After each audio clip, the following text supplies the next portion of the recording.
এসো আজ একটা ম্যাজিক দেখাই। দেখে নাও, আমার কাছে একটি স্কেল আছে। হাতটা দেখে নাও, আর কিন্তু কিছুই নেই। এবার আমি একটা ম্যাজিক দেখাবো। এই স্কেলটা যদি আমি ছেড়ে দিই পড়ে যাবে, কিন্তু ম্যাজিক বলে এই স্কেলটাকে কিন্তু আমি হাতেই ধরে রাখবো, অথচ হাতটাকে ছেড়ে দেবো। দেখো সেটা কিভাবে হচ্ছে। দেখো ভালো করে, শিরাগুলোকে আমি এক কাছে আনছি, এনে এই দেখো, বেশিক্ষণ রাখা যাবে না কিন্তু। কি বুঝতে পারলে না তো? ঠিক আছে, আর একবার দেখাচ্ছি। এই দেখো, ভালো করে লক্ষ্য করো।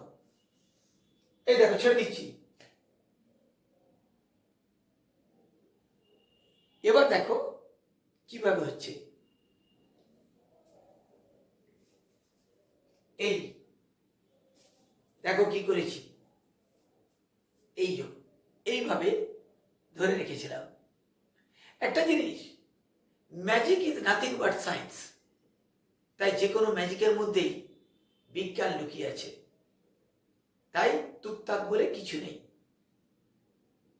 কি কেমন লাগলো ম্যাজিকটা? অবশ্যই কমেন্ট করে জানাও।